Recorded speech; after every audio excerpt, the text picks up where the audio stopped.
Hey everyone, welcome to Time Sensitive. This week, Andrew's in conversation with the choreographer and dancer Annie B. Parson. She is the co-founder and artistic director of Brooklyn's Big Dance Theater. What'd you talk with her about? So Annie's had this amazing 30-year-long career. Like you mentioned, she's founder of Big Dance Theater. She's a close collaborator with David Byrne. She choreographed American Utopia. Incredible. But one of the most interesting things I think that she's done that I've experienced is this new book, The Choreography of Everyday Life, which is constructed in this really poetic, kind of novel way. So that kind of got us into a bigger conversation about dance and choreography, which is interesting through language and through words on the page. So I really wanted to get at what choreography is, and I wanted to understand that a little bit better and share that with everyone. It made me deeply consider space and proximity to each other, especially in the time of COVID and beyond. I can't wait to listen to this, and I imagine her language is its own sort of choreography. Very much. Before we get into it, we'd first like to thank our Season 6 sponsor, L'École School of Jewelry Arts, which is supported by the Maison Van Cleef & Arpels. With permanent campuses in both Paris and Hong Kong, and opening next year, a third campus in Shanghai, as well as various traveling schools, L'École offers a wide range of classes, each lasting from 2 to 4 hours. With a maximum size of 12 students, these courses are taught by a group of 50-some teachers, art historians, gemologists, jewelers, and artisans, all of them experts in their fields. L'École's teachers bring a specific hands-on approach and a particularly high level of jewelry expertise that can't be found anywhere else. Art history lessons, for example, are based on unique historical pieces taken straight from the L'École collection. Introductory courses on jewelry making techniques are given by high-level practitioners. And gemology is taught by observing real stones and using professional gemology instruments. You can learn more about L'École and its many course offerings at www.l'ecolevancleefarpels.com.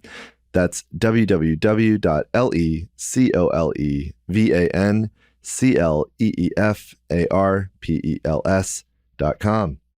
And now here's Andrew and Annie B.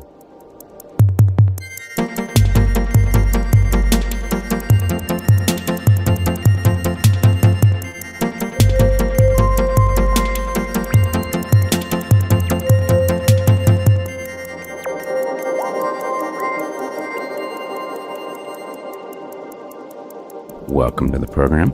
Thank you. Thanks for having me. So I wanted to begin somewhere super simple, which is just to hear how you define choreography.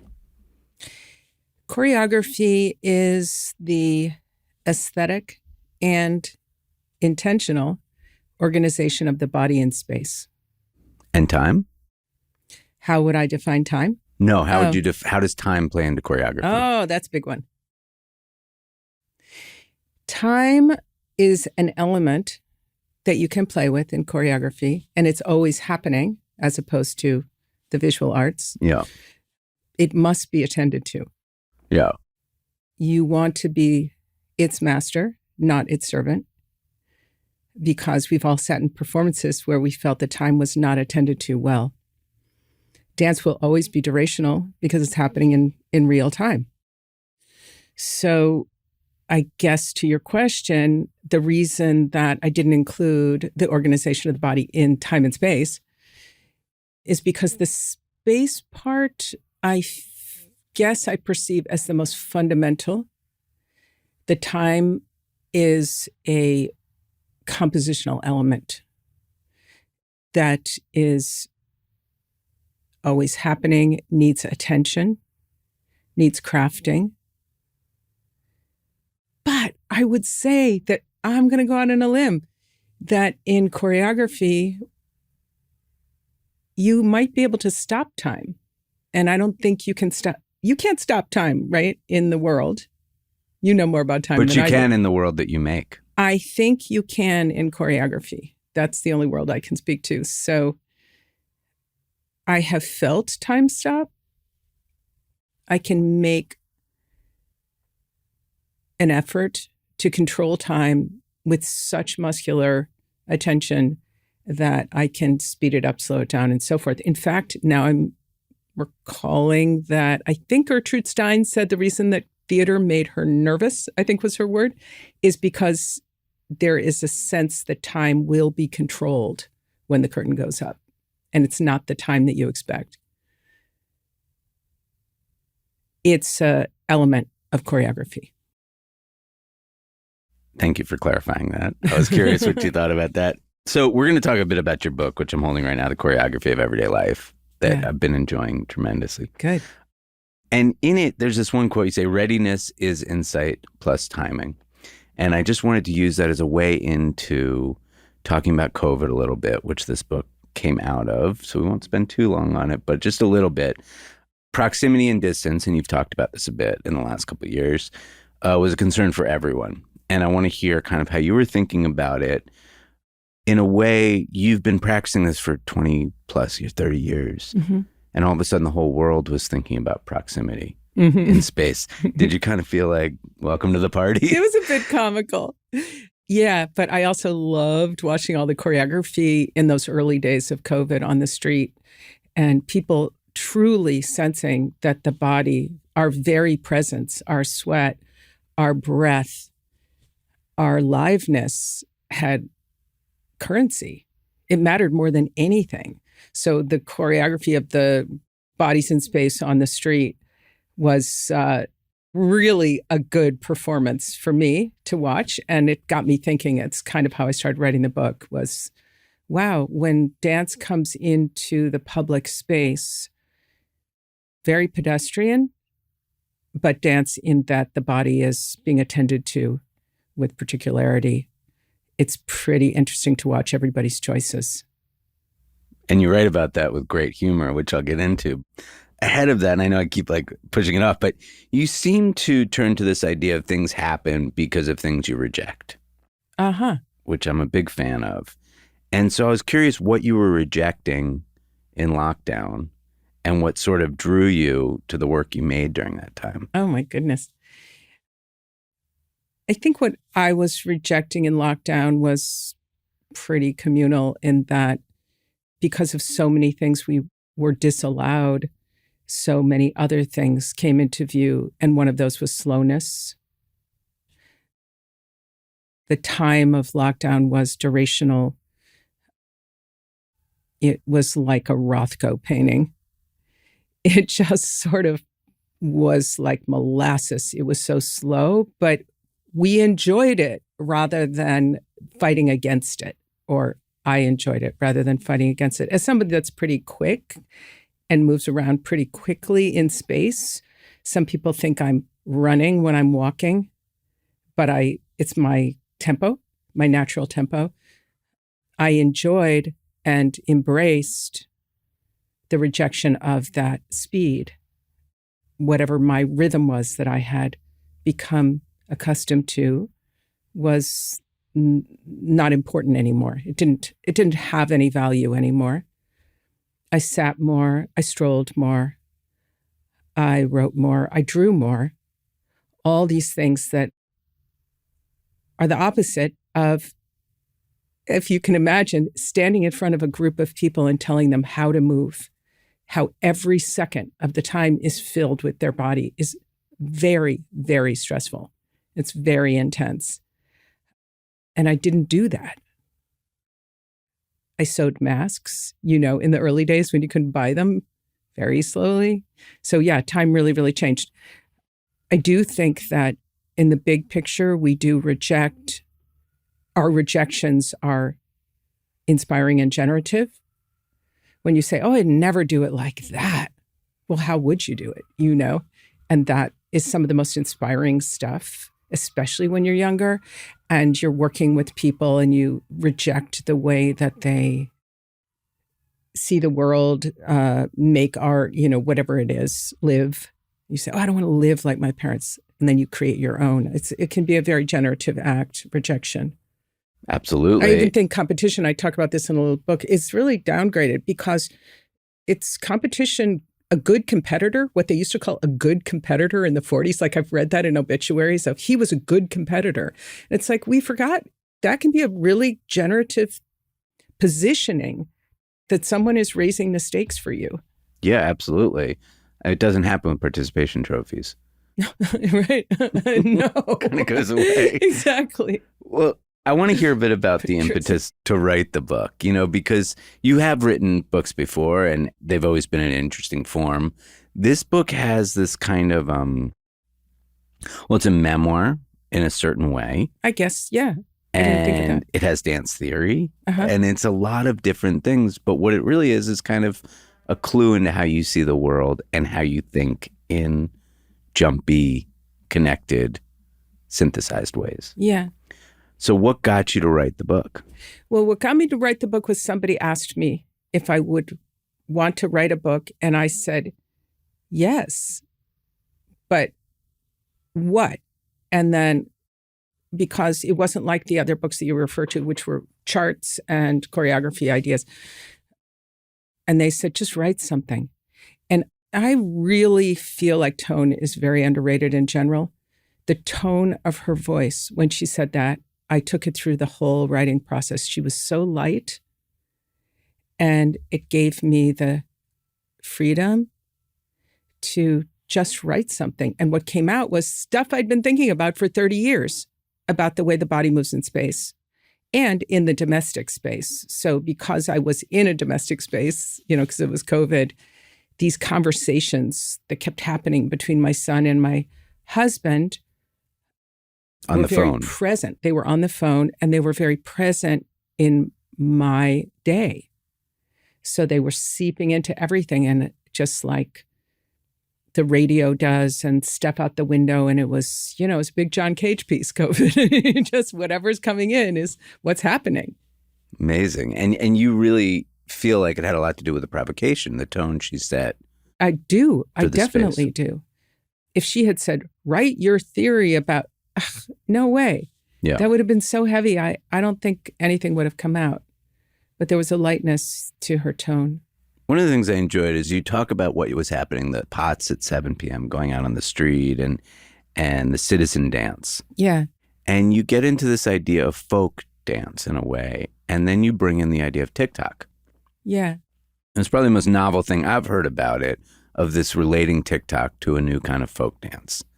So I was curious if you could elaborate a bit on that for us. Like, Yeah. what I is think- happening there? I think of folk dance as a very natural physical form that a community builds together without authorship. So TikTok always has struck me as a domestic folk art form. It happens often in bedrooms, on beds, or in the living room or the backyard. It's created by just people that are dancing with their friends or their family. And so to me, it checks every box of a folk dance form. And this idea of connecting through the screen, which is also something you were doing a bit during COVID, you were pushing against this idea that we can't dance together in a way. Well, I was trying to embrace, I think, eventually the idea that a new dance form is being created. I don't know if it should be called dance. I think it needs a new name. But I think it's a new form. And the beautiful thing about dance, same with poetry, I mean, it just keeps reinventing itself depending on the limitations of what's going on in the world. And so that's what was going on in the world. So dance got sent into the virtual world from the visceral world. And there it was a new form. And the reason I don't think it's dance is because I kind of think one of the essential parts of dance is liveness. I kind of think one of the essential parts of dance is the energy that happens between you and your partner, or you and the audience. If you go and see, for instance, a great virtuosic dancer that leaps through the air, your body inside leaps through the air. It's actually leaping. There's a word for it. It's called kinesthetic empathy. That doesn't happen when you're looking at a screen. You're actually denied that energy loop. It's literally not happening. So it's something else, but it is something. Yeah. And You it's know. kind of vernacular Yeah. folk dance. In a way. Yeah. So I think it needs a new name. You were recognizing TikToks, or defining it, or what it was. You were recognizing what was happening on the street through this book. And so much of it is the recognition of the movement in the streets and how people are in proximity to each other. We talked about this a little bit. So I was curious, as you walk through life and understand the motion in daily life, do you make visual notes? Do you write notes? What's your process in terms of taking note of what you experience on the streets?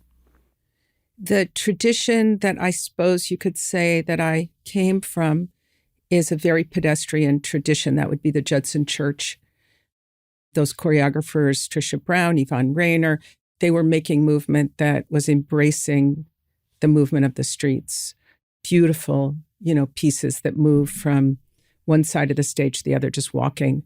And then they come back and they're naked and they walk across again and someone falls. And, these beautiful embraces of a rejection of the big leap and that kind of virtuosity. This was a new virtuosity.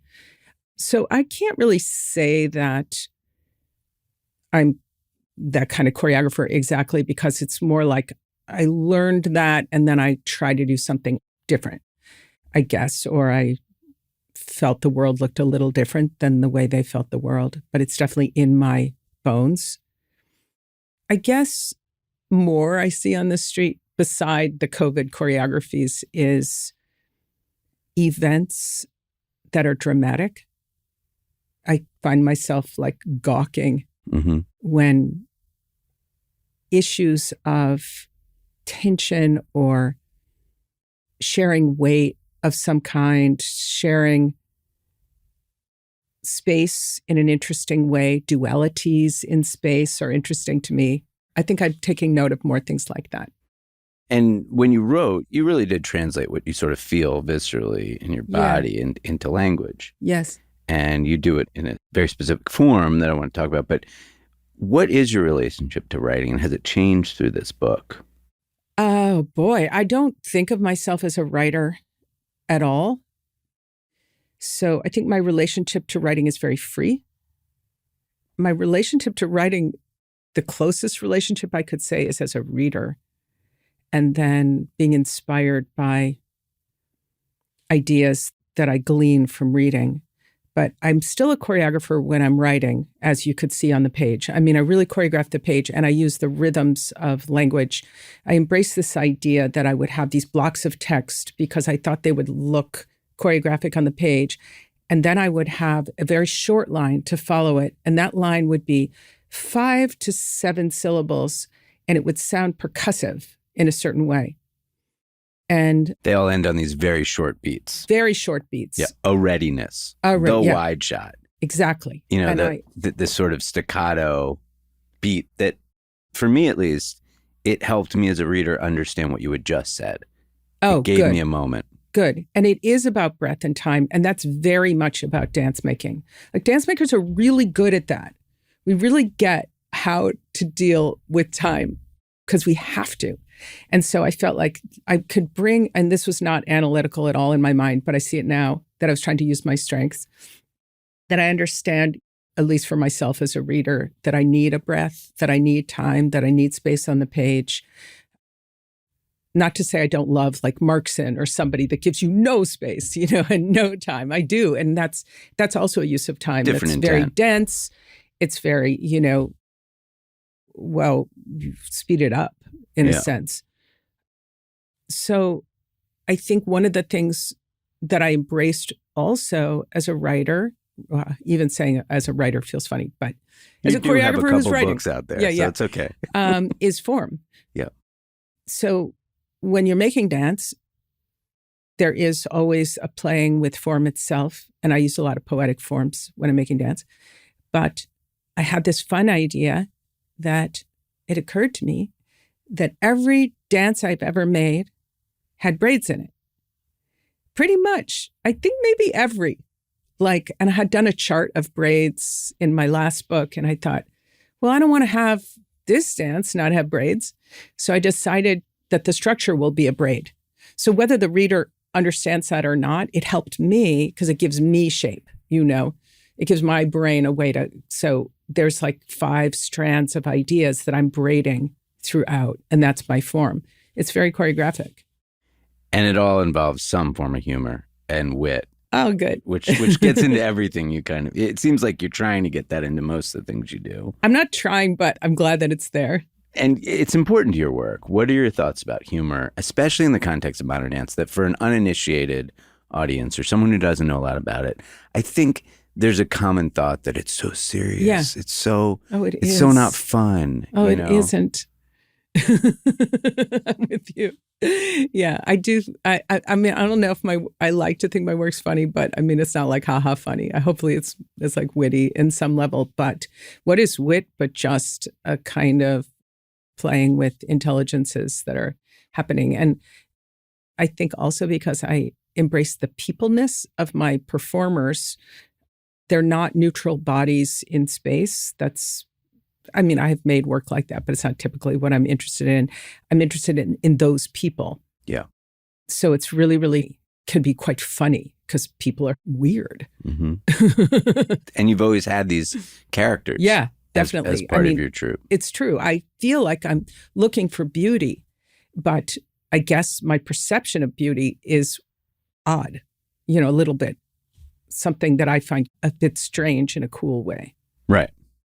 And you took note of the shift in our everyday choreography during COVID. Yeah. And now that we're sort of out in a way, do things look different to you now? Are you noticing this massive new kind of choreography, or have we returned to the old kind of street choreography?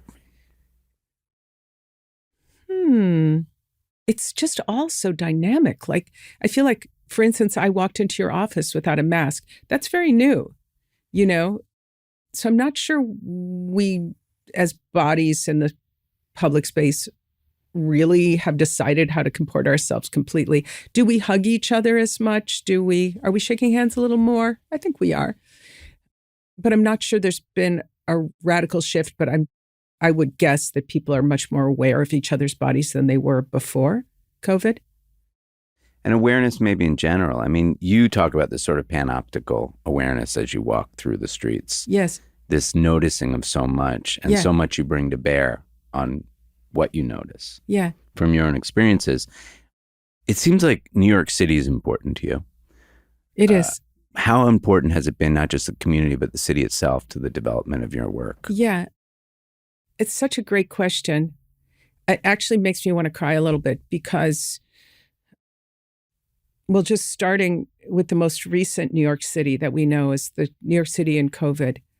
I thought, okay, so we all have our New York City conceits, one of which is that we're really good at walking as a group really quickly. But I thought New York was really the place to be throughout COVID. I mean, it was boots on the ground. We saw everything. We participated in everything. And I write a lot about that. Ecstatic dancing on the streets when Biden was elected, real ecstatic dancing.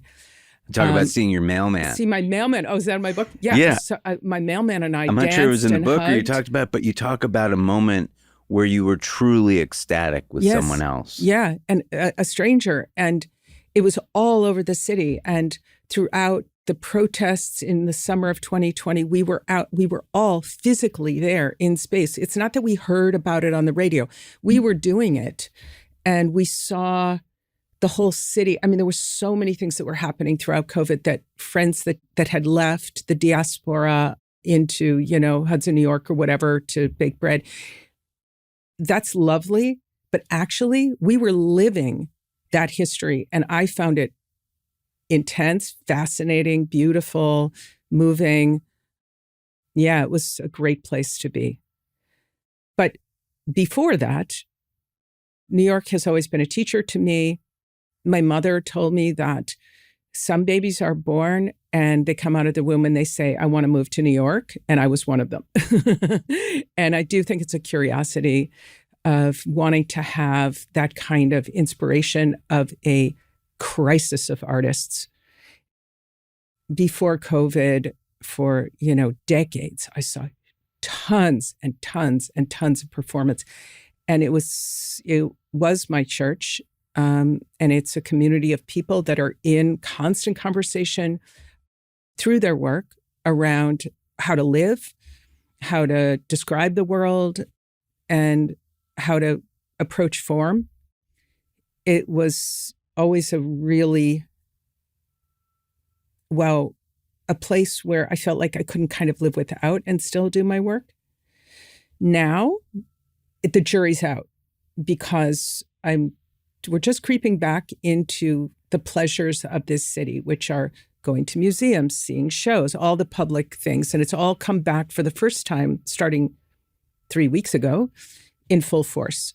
And I'm seeing a lot of work again and so on and so forth. And it feels different. Yeah. And I don't really know yet what it is.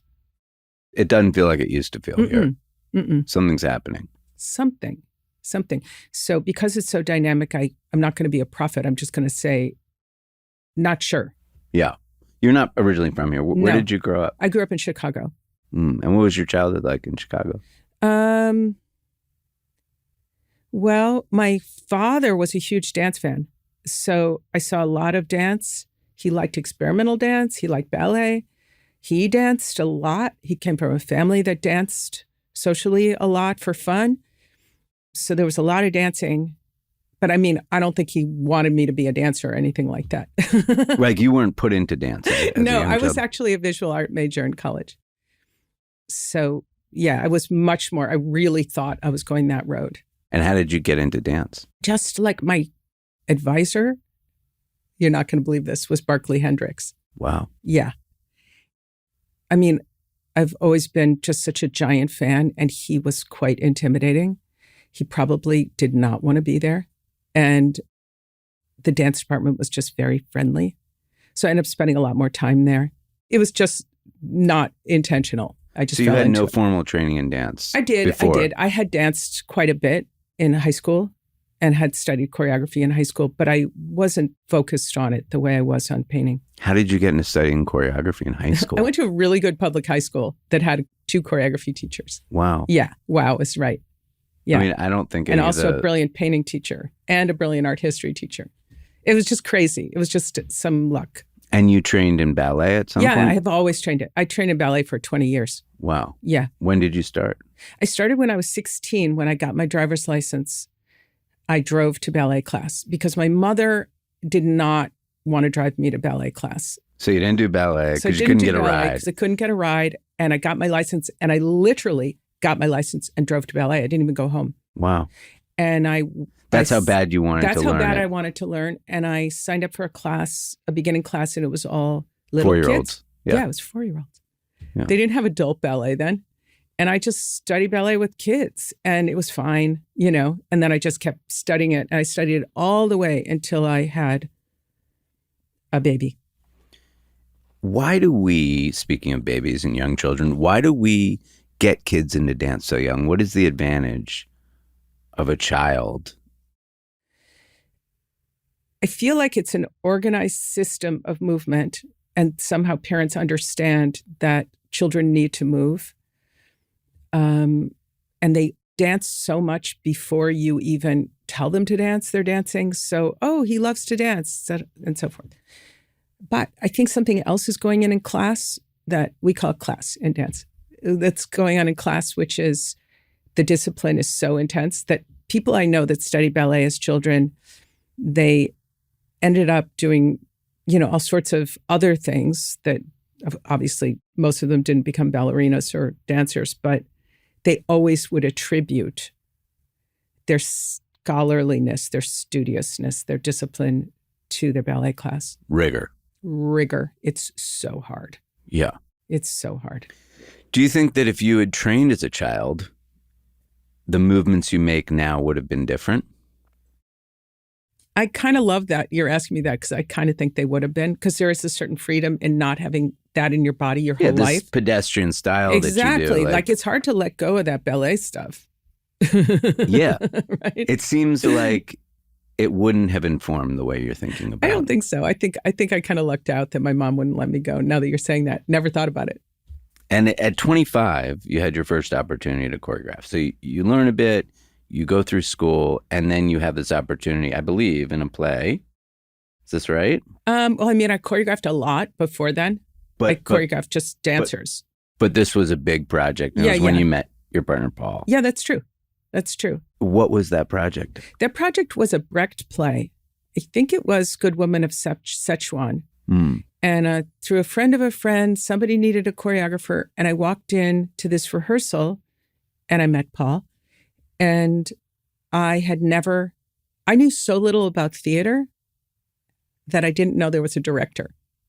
That's how little I knew. Because you had fully focused on Fully visuals focused and on dance. Yeah. I knew all about Cunningham. I knew all about Balanchine. I knew all about very obscure stuff in dance, but I knew nothing about theater.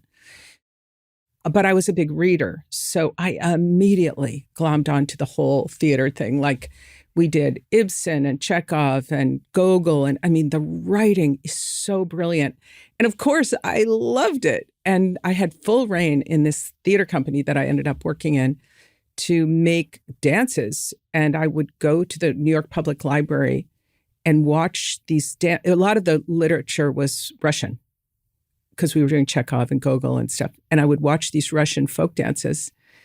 And we didn't have our phones to so even better, I would just imitate them, standing in front of them, then write down whatever I could. And so they were these really weird versions that I made of these Russian folk dances. Because I wanted to bring folk dance into the theater so you for were some sampling. reason. Yeah, so sampling and just kind of badly learning them and then making new material out of them. And once I was working in theater, I never, ever could make sense of letting go of the pleasures of theater.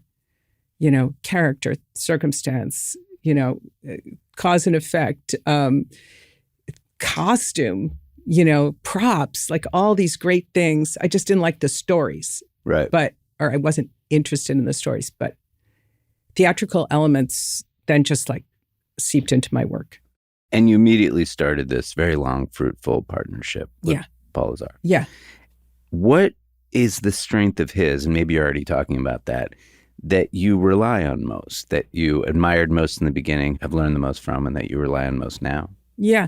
So he is trained in theater as an actor and a director. So when we work together, it's a bit hard, of course, to tease out exactly who does what, but he's just so much better at understanding the play from underneath. And I'm much more interested in the compositional elements of the play, And so I don't think at that point, if I tried to direct a play, I think I would have been very lost without him. I think I still would be pretty lost. That's a very particular way, it's a particular doorway in.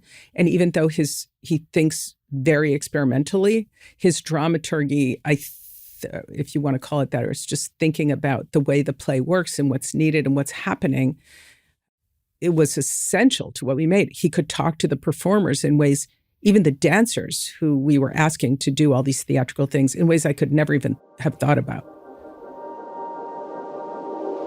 Hey everyone, taking a quick break here to tell you a little bit about our Season 6 sponsor, L'École School of Jewelry Arts, which is supported by the Maison Van Cleef and our pals. Over the past decade, L'École has welcomed more than 50,000 students from 50 different nationalities through its programs. They've built 2 permanent campuses in Paris and Hong Kong, hosted 9 traveling schools in Tokyo, Hong Kong, New York, and Dubai, and organized more than 300 conversations in 20 different cities. They've also created 18 exhibitions about subjects ranging from the work of the artist and former time-sensitive guest Daniel Brush to precious Art Deco objects to bird-shaped jewelry, and 26 publications about subjects including men's rings, necks, and cuffs. This year, celebrating their 10th anniversary, L'École is introducing 6 new classes, presenting 6 exhibitions, and publishing 8 new books. You can learn more about L'École and its current and upcoming offerings at www.lecolevancleefarpels.com. That's www.lecolevancleefarpels.com. And now, back to the episode.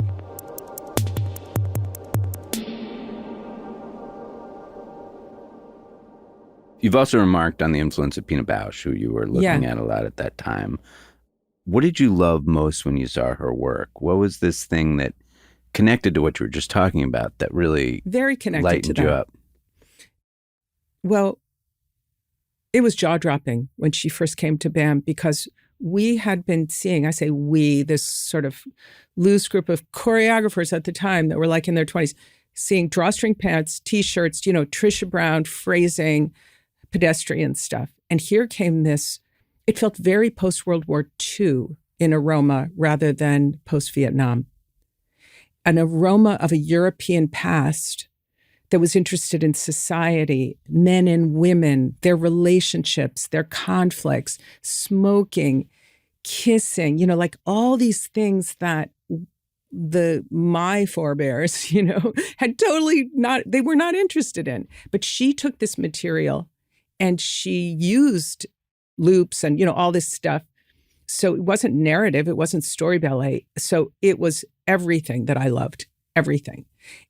It was like being at a party with the most cosmopolitan, urbane people and having the time of your life. And the party lasted long in the night. And you were also looking at Laurie Anderson. I worked with her a little bit too. Yeah, at that time. And Laurie and her stuff, well, she's also very theatrical. She, to me, was like a vaudevillian figure. Her sort of elfish, impish quality of the way she could just sort of appear and do stuff, and then with that extraordinary voice. And virtuosity on the violin. And sort of everything. But it's funny to think of these multiple influences. It is, and we all have them where they seem very disparate, but they're all sort of crashing into your brain, and they're all so beautiful and inspiring. And very present when you look at your work. I mean, the obvious influence of Big Science and Big Theater Dance Company. Well, that's how I got my name, was from Big Science. Was a nod to Laurie. Yeah, it was definitely. And nobody's ever mentioned that before. I remember that album coming out, Big Science, and thinking, what a cool name. Why not Big Dance? It's great. Yeah. I mean, and the aesthetic of the cover of that record and what you play with in terms of essentialism, sort of like, I want you to look at this here, and I'm only going to say one thing. Yeah, exactly. So you hear it. That's good. So a bit about Big Dance Theater, which is your company that you've run for many years. How did that come about? I mean, we're sort of in the space where you're seeing Peanut Bausch stuff, you're doing some directing, you're in a theater company. It was pure rejection of this idea that you're inspired by what you don't want to do. We all have it. You're in your early 20s, you're working as a, grunt in some situation. You say, if I was the boss, instead of making that, I'd make that. Instead of doing this, I do that. And so I had this friend who I worked with named Molly Hickok and Paul, and we wanted to make a piece. And I sometimes think the definition of a choreographer is somebody that's trying to get people in a room to move like how they want them to move, and that's it. And I was trying to get people in the room, and Molly and Paul would come in, and then, well, what do we do with it? Like, you need that loop where you have to find an audience. So we just looked around and tried to find people, and it became a company. But we never wanted to be formally a company. We didn't want anything, space or a budget, or applying for things, or 501c3 or any of that, because we rejected all that. But eventually, we did it all. Right, of course, because you need that stuff, right? Yeah. What's the process of making a piece of your company? How does it start? It usually starts with a bunch of things that are really interesting to me. Like I said on the street, for instance, that I see a bunch of stuff and I find it inspiring. Well, like I would find a piece of furniture or a piece of a costume, and then I'd hear a piece of music. Like I heard this Okinawan pop song in the early 2000s, and I don't know how I heard it, and I loved it so much. And then I got all into Okinawan pop. And then I was like, well, here's this cool umbrella, and here's this thing and that thing. And then you bring it all in. It's almost like a trunk full of cool things, some of which are actually material and some aren't. And then a text. So like usually Paul and I had read something we loved, like The Mysterious Stranger by Mark Twain, or, he had done some audition tapes and he secretly recorded them and he wanted to use that, just like whatever. But terms of endearment. It terms could be a of film. endearment. Well, yeah. I mean, that was a big one. But, just like ideas, like terms of endearment, I brought that in because I like the idea of doing a very American movie script. But because I had just done an Agnes Varda French film script, so in reaction to. And then I didn't like the text. So I rewrote the whole text in poetic forms, and I spent like 6 months studying poetic forms so I could rewrite it. So you see, like, all this stuff comes in, but it's just completely unrelated. So underneath that, I kind of look back and think there was some belief, if not a religion, that there's a synthesis in the world of things, that there's a belief that things will come together, that everything is related, if you have the craft to bring it there, whether it's related through circles or lines, or, that you bring it together in some way. This is your readiness as insight plus timing. Yeah. So mostly... So you believe in fate. You believe in this idea that synchronicity occurs. It's fate that brings this Okinawan pop song into your life. Faith, I would say, not fate. Faith. That if you put your faith in it, you will reap the benefits of the attention. You are giving attention to that and not to something else. So once you make that decision, like musically, this is where I want to be, even if I don't understand why, then you have the faith that these other elements will, even though they're very disparate, will find their way together, because maybe underneath it all, everything is related. So it's not such a strange idea. The problem is it takes a lot of craft. I still believe it, but it takes a lot of craft. And I wasn't always successful with that, I think. To draw it out. Yeah. So you've had these incredibly long-running collaborators with Big Dance. The people you've mentioned, but the dancers themselves as well. Very. So what's the advantage of having this kind of maintained crew, this troupe in a way? They hold the material in their bodies almost like a Rolodex, like they are like the back matter in a book. Like they hold so much material. And because dance is so terribly, horribly ephemeral, to have somebody that knows all that material, so you can say, like, my associate choreographer on almost all the projects I've done is Elizabeth Dement. 15 years. Yeah. And Lizzie, I mean, she literally can say, well, what about that phrase we did to the Shirley MacLaine monologue in terms of endearment? And it's like, oh my God, there it is. And she can just do it. And if she can't remember it, she can kind of remember it. And then we can look it up and there it is. And it's so rich. I had this also with Chris Jarmo, who was in American Utopia, because he had been in like 5 big dance pieces. So he was just like, it was so much fun and so deep to have that. Chris Jarmo, fascinating character. Oh, yeah. So great. I mean, I'm a fan of his YouTube channel. Oh, yes. Me too. His Kimberly? Yeah, Kimberly Clark. Yeah, Kimberly's a font aptly of named wisdom. after the toilet paper. After the toilet distributor. paper. I know. You talk about the relationship of the choreographer to the dancers a lot in pieces I've heard you talk, and that at 7 years you hit both a groove and a disdain. Yeah. What's this about? What is this 7-year itch? I think it's reality because, now I cannot speak for other choreographers. They may not have had this experience, but when you're in the lead as a choreographer, you're very much in people's business, specifically their body. And that body holds everything, right? Your body holds everything, all your memories, all your dreams, everything. And you're shaping that and you're choreographing that. I mean, that's pretty intense. Even if it's not iterated, what is happening, it's a very, very intimate relationship. And people grow up and they need other things and they need money and they have children and they get divorces and all these things happen to them, which changes their relationship to you. And you can really become a projection screen for them. It's not a fun position to be a choreographer. I cannot speak to other roles. Maybe it's equally difficult, but it's a lot. It's a lot of leadership. And notions of leadership are changing so much now as we speak, right? It's super interesting. But until... How are you seeing that within? How am I? Well, for instance, if I was like, oh, well, that thumb that you have on your thigh, can you just move it not that way, the other way, and just put a little bit more weight into your fingers?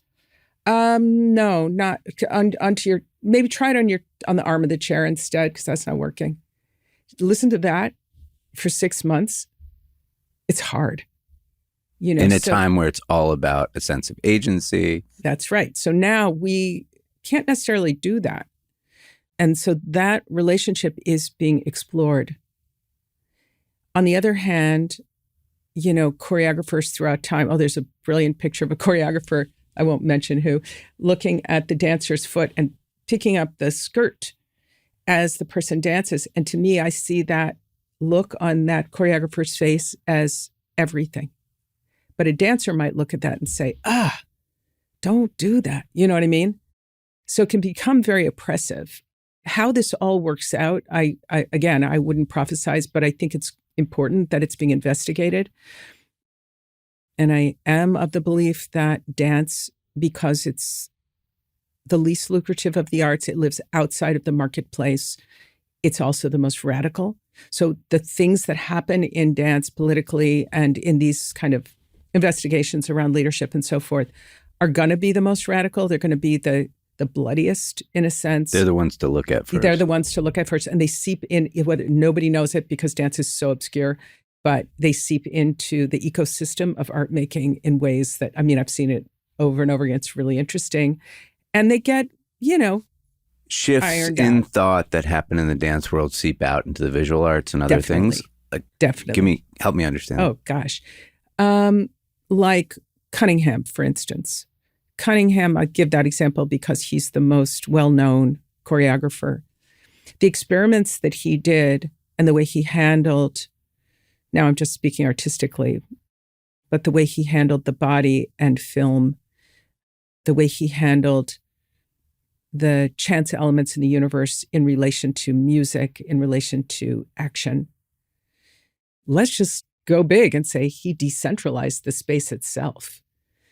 Do people in the visual art world know that idea was baked in his studios? All these ideas that he played with?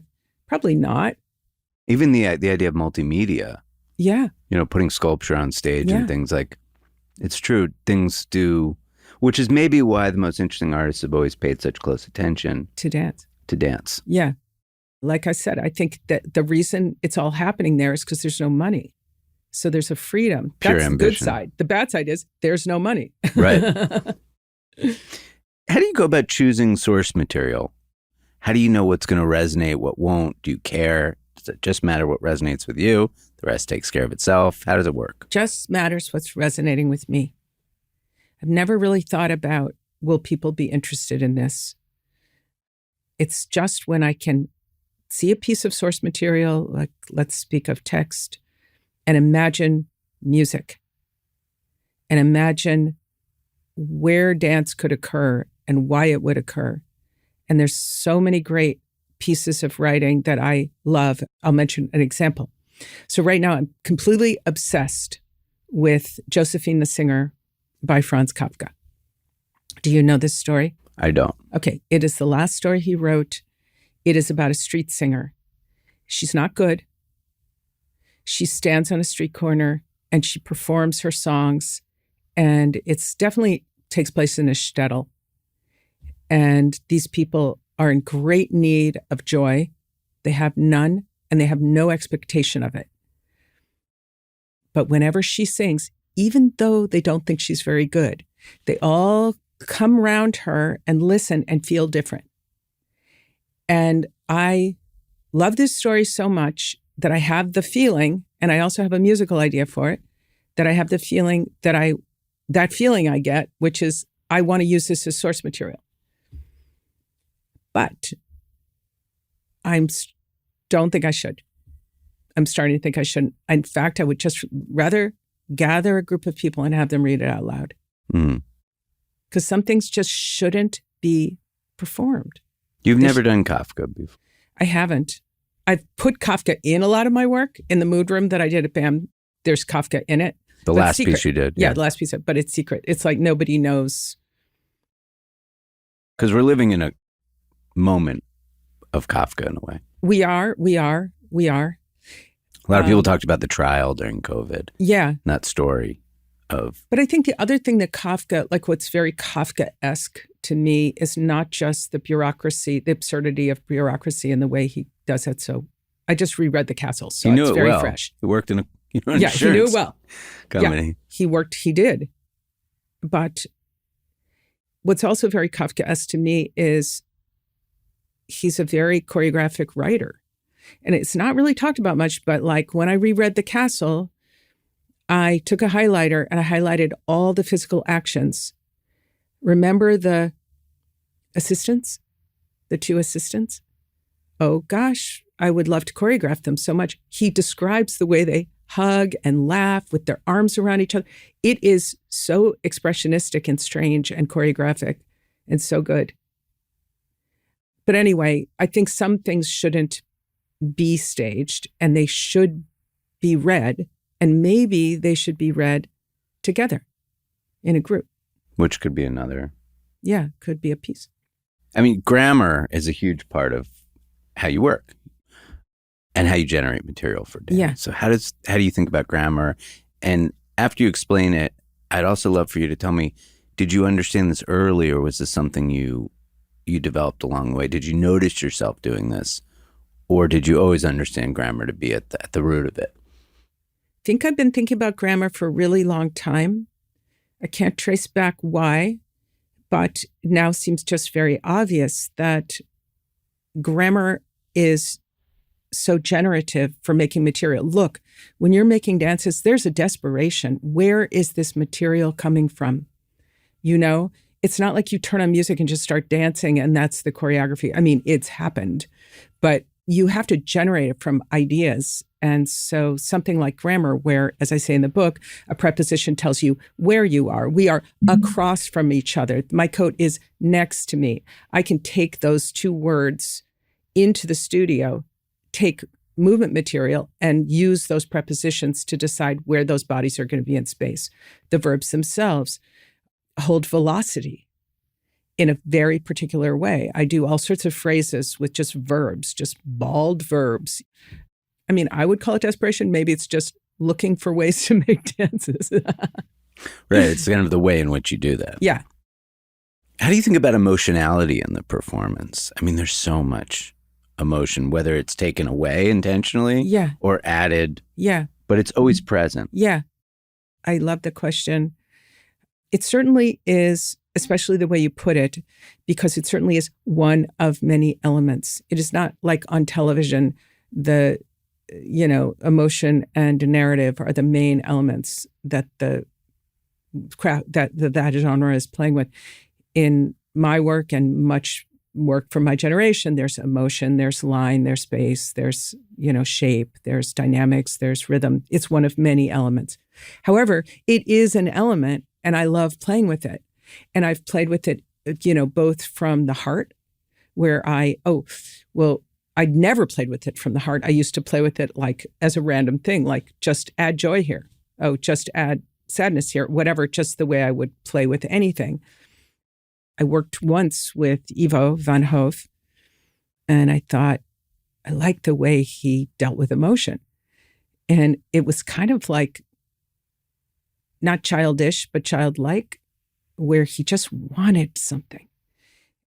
Whatever it was he wanted, it was a certain emotional state. And I thought, he just asks for it. It's really unusual to me. I've worked with tons of directors. I watch directors work all the time. And they don't ask for it so much. It's funny. So I just walked into the studio once. Well, they try to direct it. They try to direct it, exactly, because it comes from the method. Right. Yeah. But he doesn't do that exactly. He's more like, I want this. I don't mean in a baby way. Yeah. Very direct. And he's also very physical, the way he sort of directs. So after I was working with him, I would just walk in my studio and just take that with me. I was working with this dancer, Jenny Liu. I would say, Jenny, I want this to be sad. I want to feel sad. I'm not feeling sad. And it worked. And I had never approached movement like that. So direct. So direct, so direct. So I guess I've hit it from all different angles, because definitely in a formal way.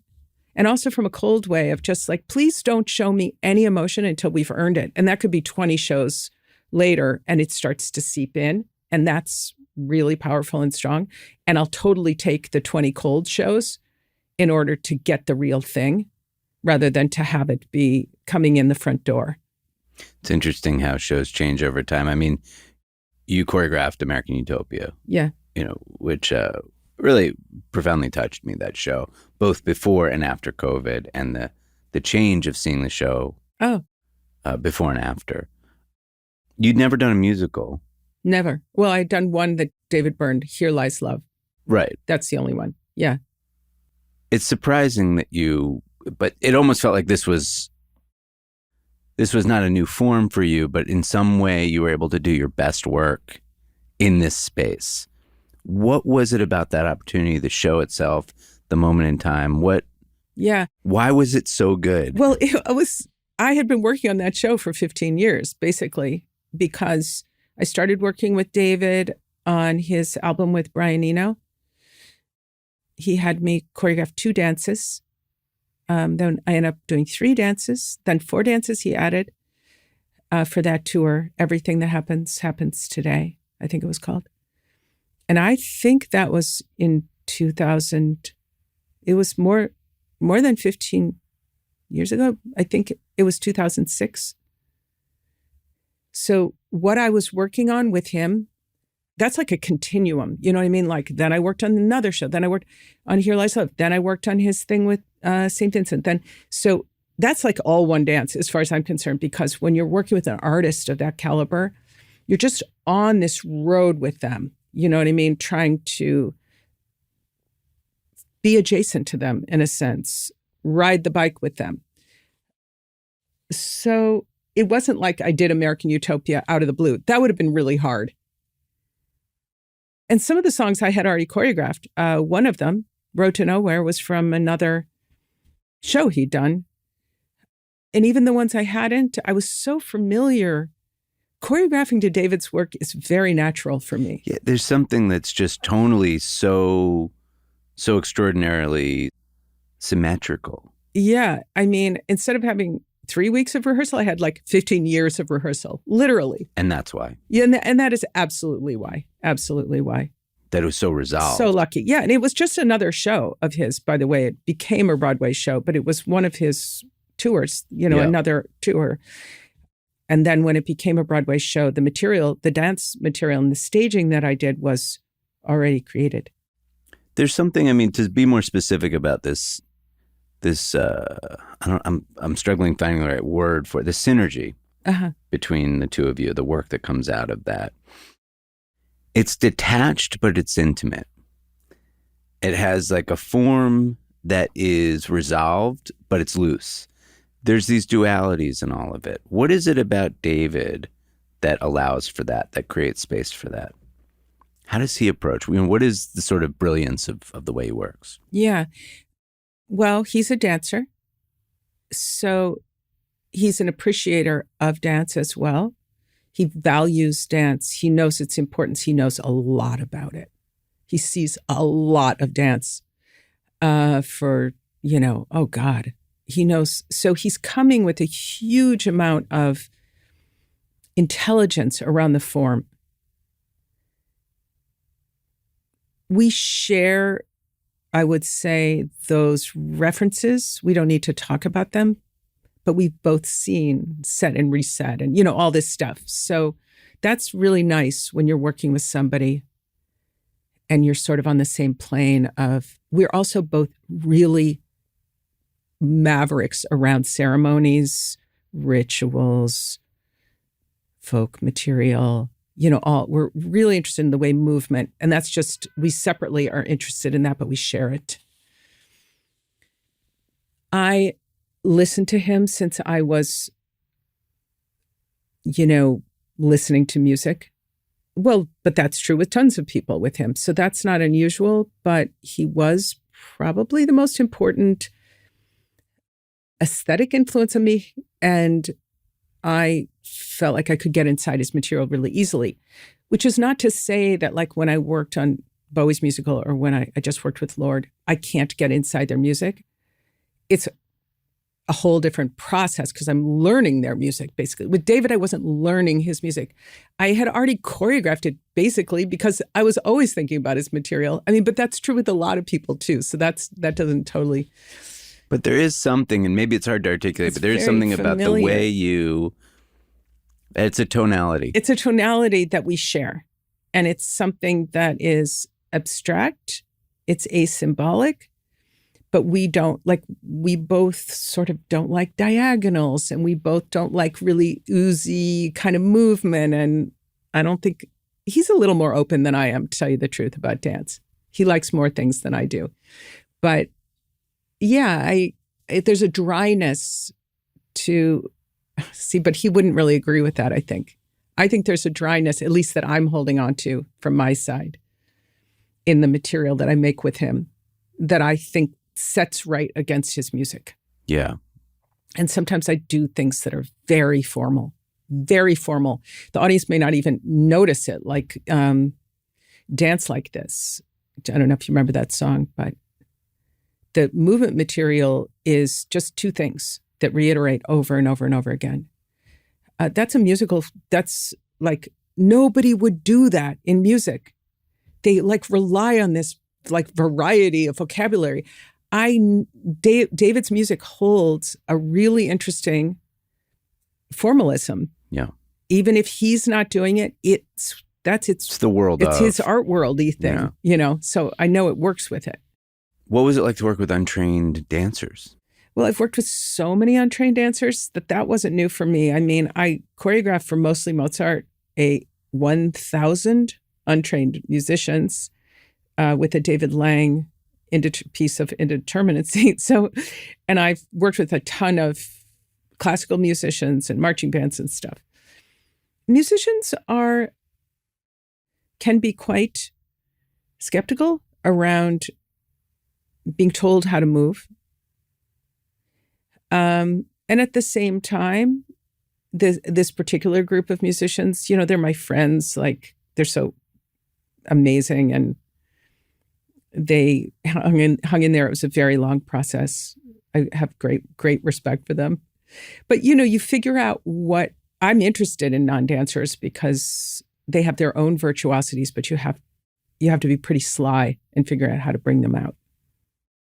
It was interesting because when you watched that piece, it felt very relevant and very American. And we don't really use dance in the ways that, other cultures might. We kind of use it to party or celebrate. It's not ritualistic in a way. And everything in that piece definitely felt like the ritual of our daily life in a way. Yeah. Do you think this is changing? Do you think that the awareness around dance is changing? Where is that at? Like the larger, to just zoom out a little bit, like American Utopia was huge. And that was a piece about dance and music. Not dancing to music. Not dancing to music. Dance and music. Yeah. It resonated so deeply with people. Yeah.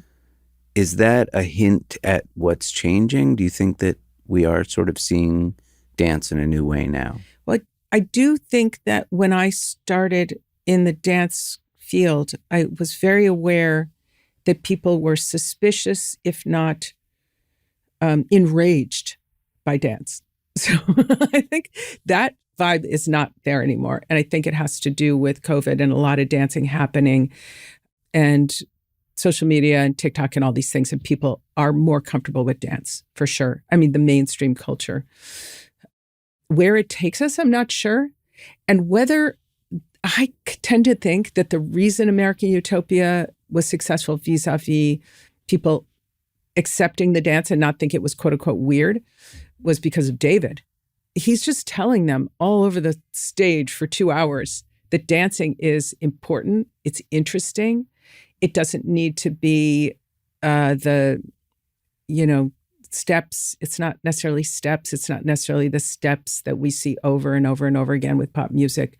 He's just telling the audience, take a look, and who wouldn't follow where he goes, Yeah, he's also saying, like, I can say things with my body that I can't say with my mouth right now. He is. This is why I say he's a dancer, even though he says, I have no training and so forth.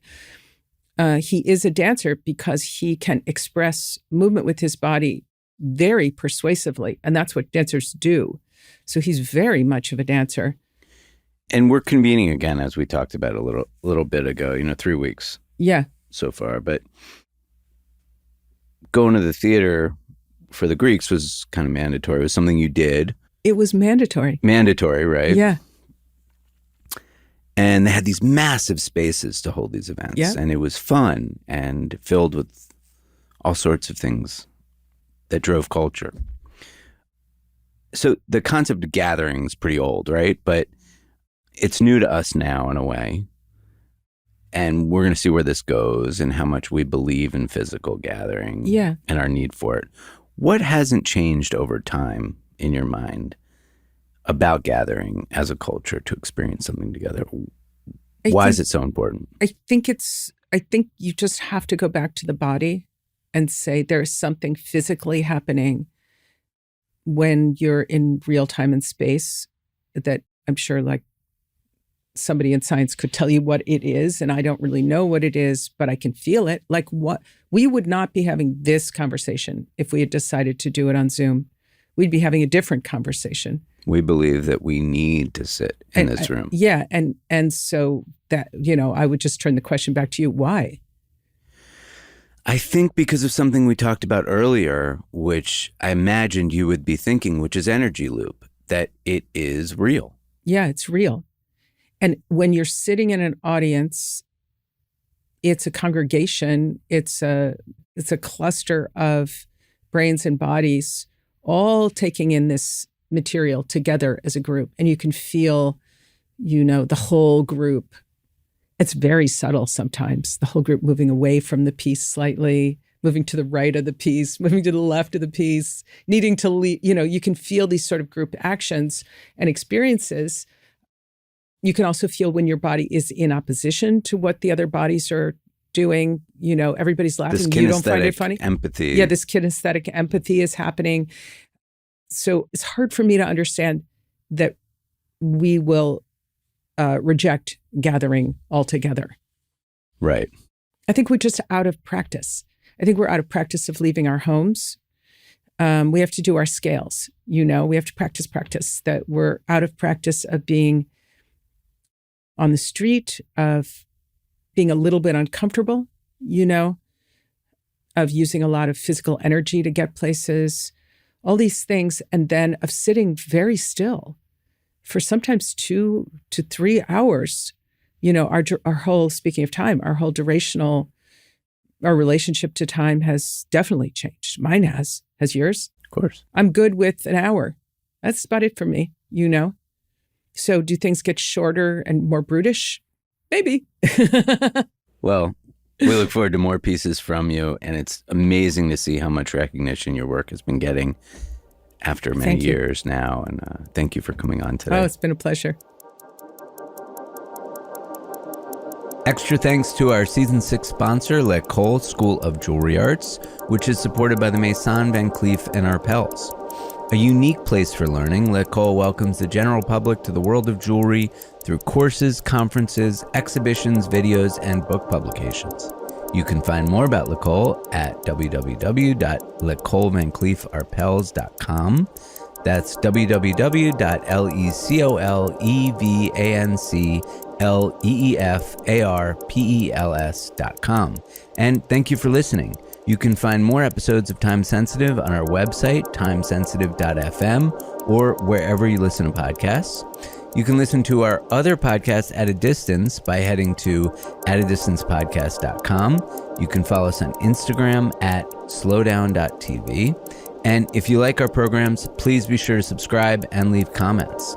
Our theme music was composed by Billy Martin. This episode was produced by Ramon Broza, Emily Jang, and Johnny Simon.